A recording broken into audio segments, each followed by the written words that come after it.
Welcome back, Law and Crime Network. My name is Bob Bianchi. We are doing a Law and Crime rewind, going over the most crystallized parts of the cases. You can see that now we're doing officer-involved shootings.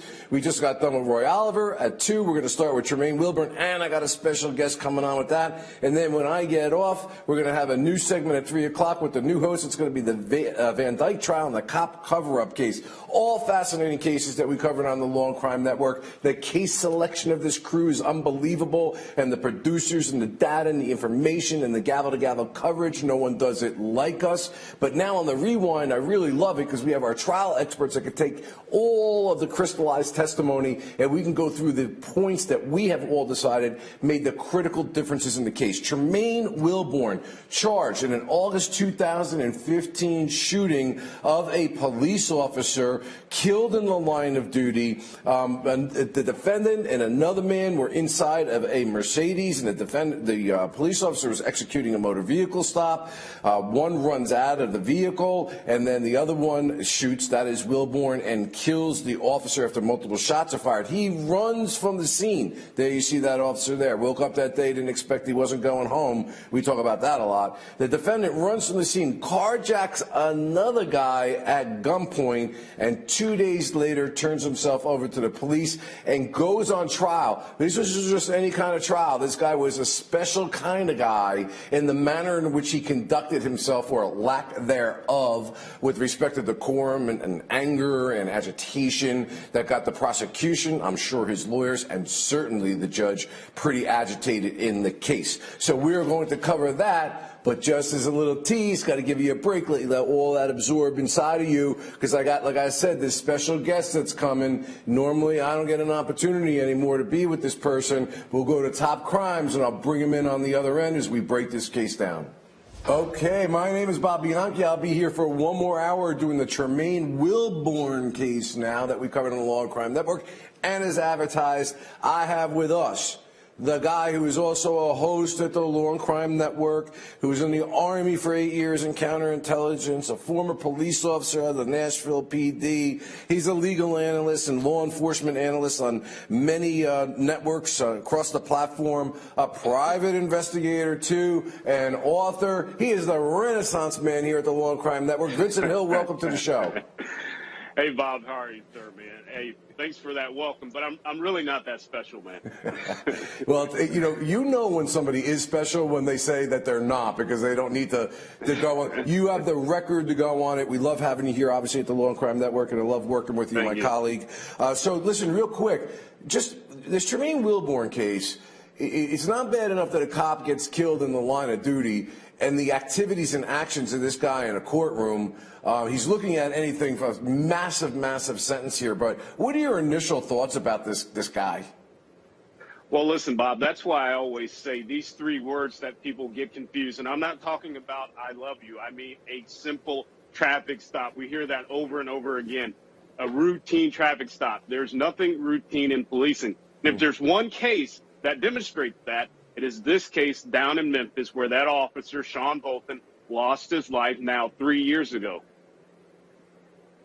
Yes, Vincent, when I was being trained, and I know this for a fact, I've been in the law enforcement world for many years myself as a prosecutor, that the number one way these officers are trained that they are not going to go home that night is in a motor vehicle related stop. So they are very tense, high tension on it, and sometimes with the community relations and the police ratcheting up the rhetoric, these motor vehicle stops even become more complex. Listen, it was crazy, harrowing case, but in this one, we had a kid, Chris Lanier, who was at the scene and is actually assisting and trying to get the officer help after he was shot. Let's take a quick look.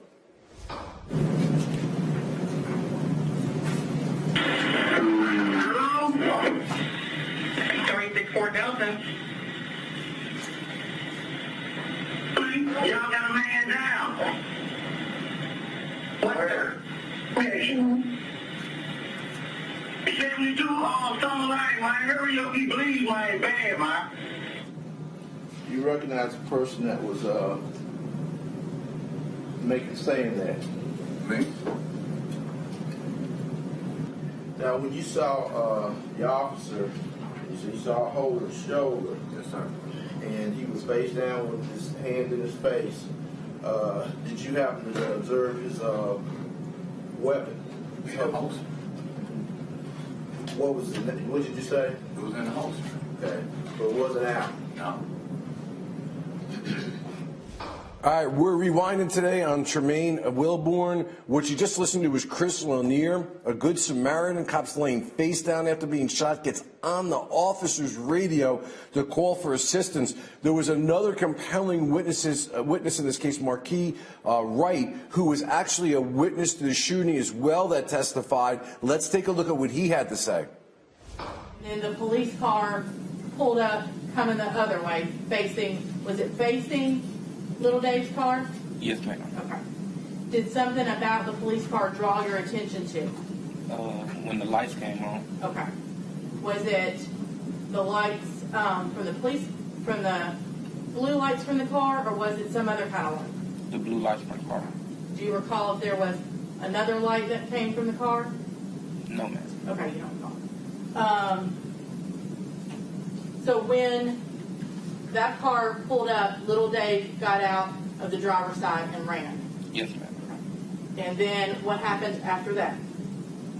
The officer walked towards the car, pulled Tremaine out. Okay. And you said Tremaine. At the time, you didn't know his name. Is that right? No, ma'am. Okay, you learned his name later? Yes, ma'am. Okay. And again, I could show you. We're going to stop you for 1 second before I forget. Mr.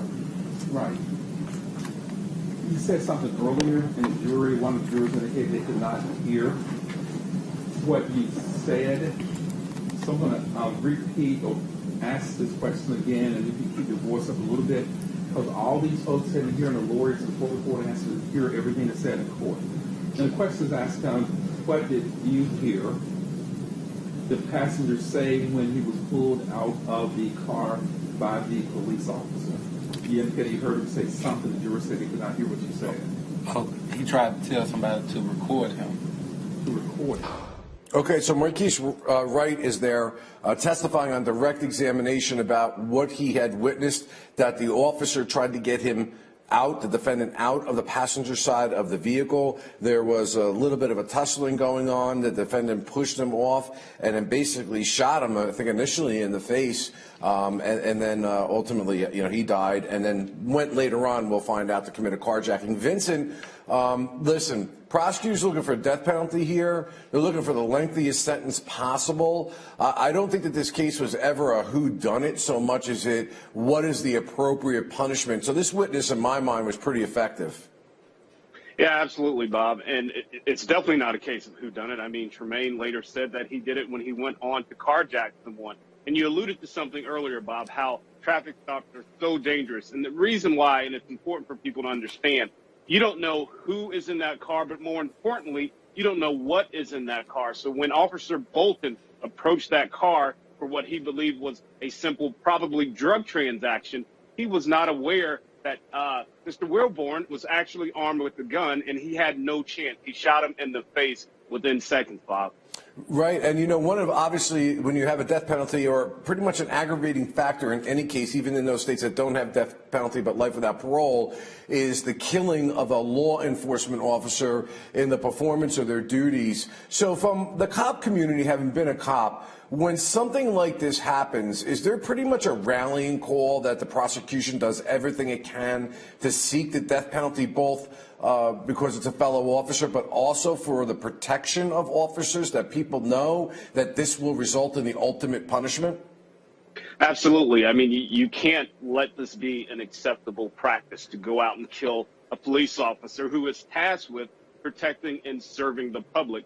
And that protecting and serving means sometimes putting their lives on the line. So you have to make it clear that this is unacceptable behavior, and that's why the state went for the death penalty here, Bob. Yeah, Vincent, it's always fascinated me because we talk to cops a lot about shootings and motor vehicles incidents being the highest level of hazard for them, and then we see cases in which cops don't respond to the hazard and get killed, and then we see cases where they do respond to it and may be charged with murder. It's a very tough and tricky place to be a police officer like you've done.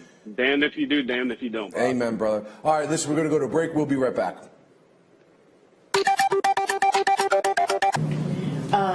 Were you there when the ambulance arrived? Yes. Okay. Was your focus at that time on Sean and trying to get him help and loaded into the ambulance? I'm sorry. Yeah.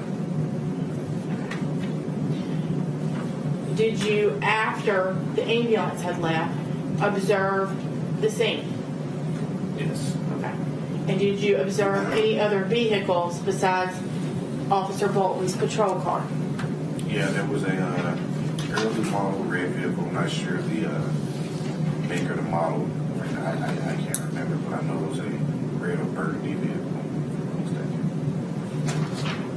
Motion for the jury what's been previously marked as exhibit number 6. Yes, ma'am. Is that substantially how you remember the scene at the time Yes. that you arrived there?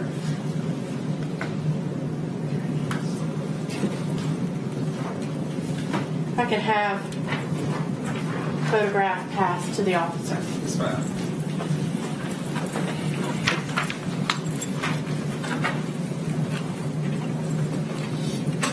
Officer, do you recognize what's depicted in that photograph? Yes. What's in that photograph? It's Officer Bolton's vest. Also the plastic mouthpiece that we brought in to give him rescue breaths. Is that how the scene looked the night that you arrived while y'all were working on Officer Bolton, and does it depict the location where you found him? Yes. We could have that marked as the next numbered exhibit. Your Honor, exhibit number 34. Okay, you're watching Jacoba Boyd, police officer, testify as a first responder. Vincent, let me ask you as a cop, a retired cop. When I was an EMT, you would go out to these scenes, you'd see some horrific things, shooting, stabbing, stuff like that. You did your job. It's almost like you're living in a suspended animation, if it were, and you really didn't do much emotional thinking about it. And I don't know, and so it's a two-part question.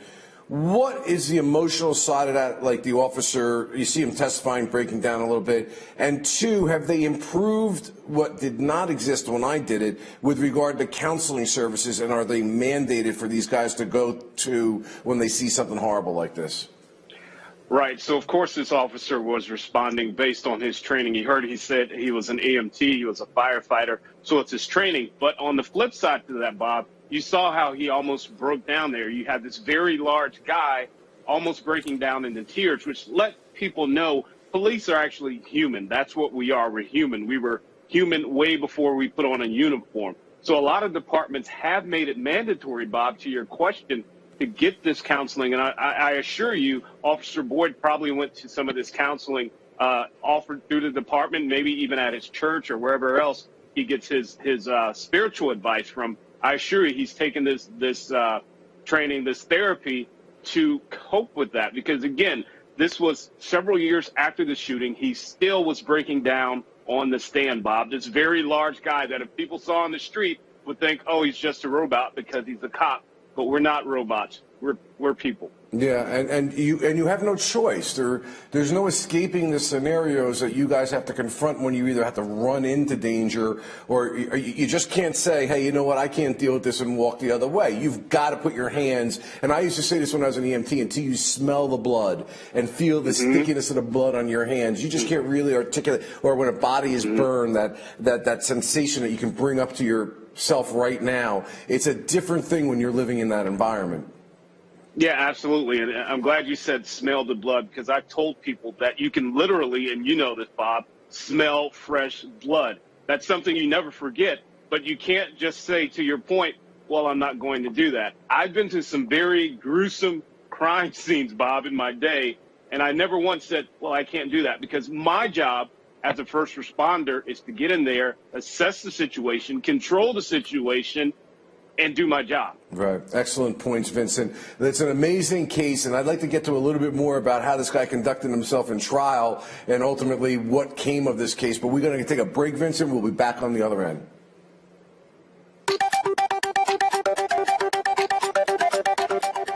All right, we've been doing a law and crime, going back in time, doing a recap of the great trials that we tried here in the 2018 season, but all crystallized down to the most important testimony. We're doing Tremaine Wilborn, accused of senselessly killing a police officer in a motor vehicle related stop. There he is in court right now. So we've gone through a lot of the testimony in the case, but of course, always the most exciting thing is the verdict. So let's take a look. The jury found the defendant guilty of first-degree murder as charged in count 1 of the indictment. Count 2, we, the jury, find the defendant guilty of carjacking as charged in count 2 of the indictment. Count 3, we, the jury, find the defendant guilty of possession of a firearm during the commission of or attempt to commit carjacking as included in count 3 of the indictment. Count 4, we, the jury, find the defendant guilty of convicted felon in possession of a firearm as charged in count 4 of the indictment. Okay, guilty. Not a surprise. This was really a case in my mind about sentencing. So we're going to go into a sentencing phase of the case. Death penalty, life without parole. Those are the options that are on the table with respect to this case. So you would imagine if you were a defendant accused and convicted of having done this, and you're in the sentencing phase of the case where the judge is going to be listening to aggravating and mitigating factors and the jury, who are ultimately deciding your fate, that you want to be as calm, cool, collected, reserved, something that says to people, hey guys, give me a break, I'm a human being. Let's take a look. Look at it, ladies and gentlemen. Look at the face of somebody that is filled with hatred. Look at the face of a coward. Mr.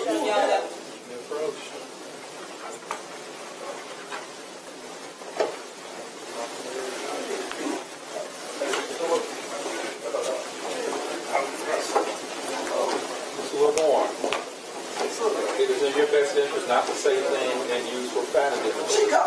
LeBourne, it's in your best interest not to continue along this dialogue. Mr. LeBourne, if you want to stay for the rest of the trial, you may, but this outburst will not be continued. You can step in the box then, Mr. LeBourne. You can step back in the back.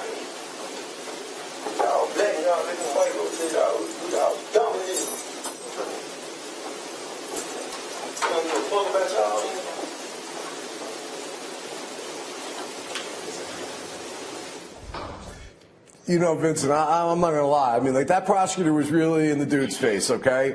I happen to be one of those kind of prosecutors, too. One of the arguments the defense made, the audience needs to understand, that this is going on in front of the jury, and this outburst that he's having, it goes on in front of the jury. The judge is trying to get the jury out of there as quickly as possible. I've literally had this happen on a stand with a defendant. I was cross-examined. He got so agitated, started screaming and yelling, which I loved, and they cleared the jury out. They told him to calm down. When he was going out, he apparently said some racial epithets towards the prosecutor as well. So while I know that she was goading him, you can't help viscerally that the jury's looking at it and saying, man, this guy's an angry, uncontrollable dude. What do you think?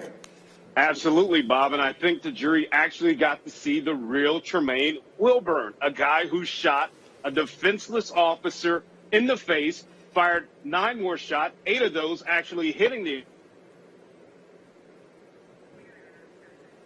Yep. Okay. Well, you know, Vincent, you were so powerful that you literally froze because that moment needed to be frozen. You're right. The bottom line there is the jury sees the real defendant in that instance. Now, there was some testimony that came out to say that he had psychological problems, psychiatric issues or whatever came out during the mitigation portion of his case where they're trying to spare him the death penalty. I should make one note. They were willing, the defense, to take a life without parole sentence, I believe, at one point, to take it out of the death penalty, and the prosecution and victim's family ultimately did not do that because they just wanted to see and let the jury make the call here. Let's go into court and watch what happens when the jury comes back with their sentencing recommendation. The record's verdict reads as follows.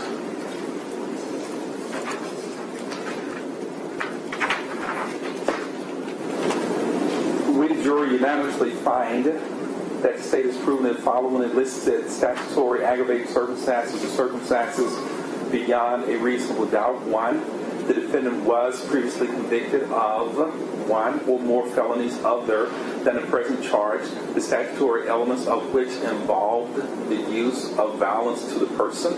2, the murder was committed for purpose of avoiding, interfering with, or preventing a lawful arrest or prosecution of the defendant or another.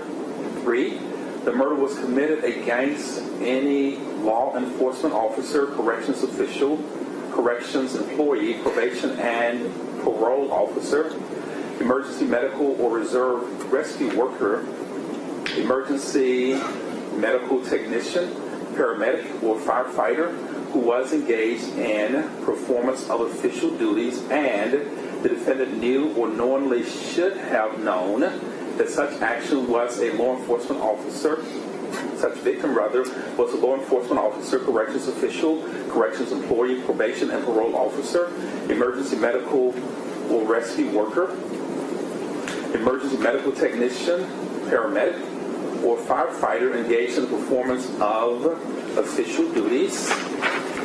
We, the jury, unanimously find that such statutory aggravating circumstance or circumstances do not outweigh any mitigating circumstances beyond a reasonable doubt. Therefore, we, the jury, unanimously agree that the defendant shall be sentenced to imprisonment for life without possibility of parole, and this verdict is signed by all 12 members of the jury. Okay, so Vincent, there's no death penalty in that case. So despite the heinous nature of the crime, despite the outburst, which I thought would have been really bad for him in the case, he's getting a life without parole sentence. And, you know, fair enough, that's what the jurors decided after listening to all the aggravating and mitigating factors in the case. So, Vincent, being a former officer, how do the cops look at this case? Do they see it as a just verdict? I think they're 50-50. Granted, he won't get out of prison. We know that. But at the end of the day, he killed a law enforcement officer who was simply doing his job. He didn't go out that day with the intent to track down Tremaine Wilburn, to harass him or anything like that. We heard about race in this case. It had nothing to do with that. Officer Bolton was simply doing his job. And as a result of that, he died there on the street. So I think it's 50-50. Yes, he won't get out of prison, but at the same time, I mean, where is the justice for Sean Bolton? Yeah, and it was kind of surprising to me, in addition to just that he just makes a terrible appearance, he's angry and agitated in the court, he pops off, they have to clear the jury out of the room, but there were a lot of other aggravating factors in the case, not just that he was a police officer. It would have seemed to have been a very good death penalty. In that state, Vincent, is it hard to get a death penalty kind of state? Yeah, it is kind of hard. I mean, it is Tennessee. It's not Texas, if you will. You know, Texas is really easy to get a death penalty case in the state of Texas. But the state of Tennessee, you have a demographic of a lot of different cultures, backgrounds, economic, racial. So it's really hard to get a death penalty, even for something as heinous as this, Bob. Wow, that's amazing. But listen, hey, Vincent, we appreciate that. I know that we got that kind of special segment that's going to be coming up here on the Law and Crime Network. We are going to be breaking down some developments in the Kelsey Bereth case. The fiance, as you know, was arrested, Patrick Frazee, 32 years old, boyfriend, fiance, for her murder. The body has not been found in the case. I've been doing some TV commentary on the case. You see a picture of them right now. I think this is going to be one of those fascinating cases, and the forensics that are going on. I listened to the press conference. We have some updates today about that particular case that you need to hear about. Me and Vincent will go over them, and we'll be back on the other end of the break. Stick with us.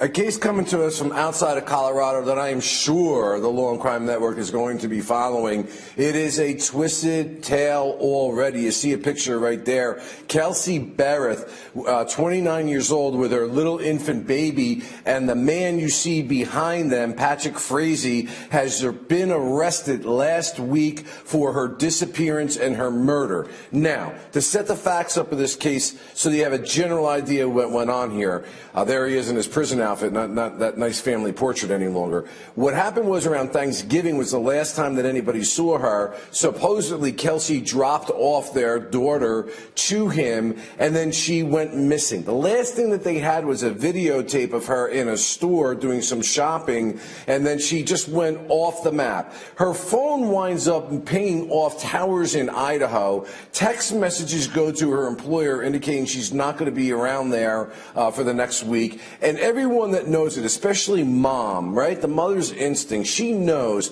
this is not her daughter. She would not leave her one-year-old baby in the hands of Patrick Frazee. She would not take off work like that. She was very responsible, and nobody hears from her. She goes off the grid, if you will. So, of course, Patrick at the time is alleged to have cooperated with law enforcement up to and including giving DNA samples to the cops. Now, I said at the time, I found it unusual that they were taking DNA samples from him unless they were trying to match it to some evidence that may or may not have been collected. But they may have smartly been saying, let me get it now while he's willing to volunteer it. And I'm going to talk to Vincent about this in a second. Vincent, in these cases that I have investigated and prosecuted where there's a domestic homicide case, the person who commits the murder feels they must speak to the police because they're trying to assist in finding her or finding the person that did the evil doing, even if it's them. They realize that if they don't cooperate with police, that there are going to be big-time red flags going up on the radar as having been the murderer. So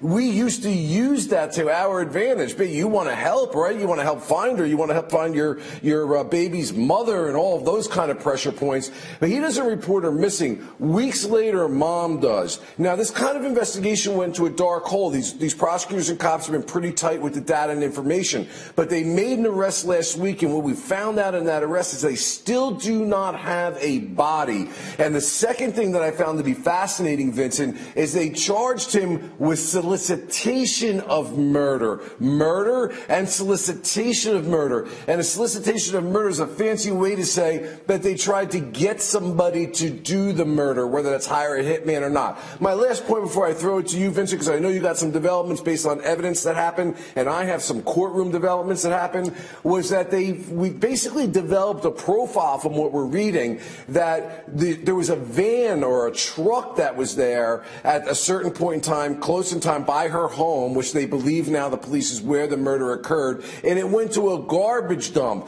And there were people that actually witnessed two men getting out of a car, both at the scene of her home and then at a garbage dump, and identified, I believe it is at the garbage dump, that Patrick Frazee was one of the people in the truck, but he never got out. The two people in the cars got out and were dumping things. So obviously, in my opinion, law enforcement, in order to get a probable cause affidavit for an arrest where there has not been a body found, to me, somebody's cooperating. What are your thoughts? Yeah, absolutely, Bob. Someone is cooperating, hence the solicitation of murder charge. Now, I, too, have talked about this case, done commentary about it. And the one thing I said initially, they hadn't named him a suspect, but his actions, of course, were very suspicious. Then we learned her phone pinged 700 miles away. She has family close to that area. A stranger definitely would not know this to take that phone 700 miles away to Idaho to where she has family. And now we're learning that other evidence, police have not released it for obvious reasons. What evidence? Other evidence has been found in Idaho as well. The only thing that ever made sense in this case, Bob, was what we have now, that the fiance is now in jail pending those charges of solicitation of murder and murder. It's the only thing that made sense. No one goes grocery shopping on Thanksgiving Day, ask their mom for a recipe, and then decide, oh, I'm just going to leave town for a week. I'm going to leave my one-year-old here with my fiance, and my fiance is not going to call me. Now, listen, my kids are 23 and 17, but if my ex-wife was gone for any amount of time when I had a one-year-old, you better believe I was calling to find out where they are. So, again, his actions were very suspicious from the very beginning, Bob. Yeah, they were, Vincent. And, a development, what I found also interesting as a prosecutor, boy, we used to have a lot of debates about this. What can you release to the public and what can't you? And, when I first got into office and I was the person responsible for doing these press conferences, there are some things I noticed that are very different. First off, the prosecutor should be doing the press conference. This is now a prosecution. There has been an arrest made. It is no longer, in my opinion, a straight law enforcement function. And the reason for that is prosecutors are responsible. There's been a lot of cases where there's been a problem with this. Typically, when cops are defendants in cases where prosecutors are saying things in the public arena that are prejudicing the judicial process. But these prosecutors and cops were very tight to the lips. They basically are saying we're going to file our things in our court documents, and you can see them there. The defense made a motion to put like a gag order essentially in today, and the court said, oh, no, wait a second. The prosecutors know what their ethics rules are, what they can say and what they can't say, but there is a public interest in making sure that information and data is released by law enforcement, then the public has essentially a right to know. And that can be a very, very difficult thing when you're trying to balance those situations. Just generally speaking, I know the cops helped with the arrest, but to me these press conferences, because of those legal issues that are so particular, should be in one hand. Prosecutor, once there's an arrest, and that's it. Law enforcement should be out of it. No, I agree 100%, Bob, because to your point, after an arrest is made, it is in the hands of the prosecution. It is their duty to protect the integrity of that case. So they have to be very careful what they release. So I can understand why they're not saying what they found at the crime scene, or should I say in Idaho. We don't know if it was a crime scene or not. Right. But to that point, and Vincent, I'm sorry to cut you off. I'd also add this. You don't want to jeopardize any other investigation, any other potential defense. Hey, guys, it was great being with you. I'll be in the back next Monday. Vincent, you did an awesome job. Loved having you on, my man. Always a pleasure, Bob.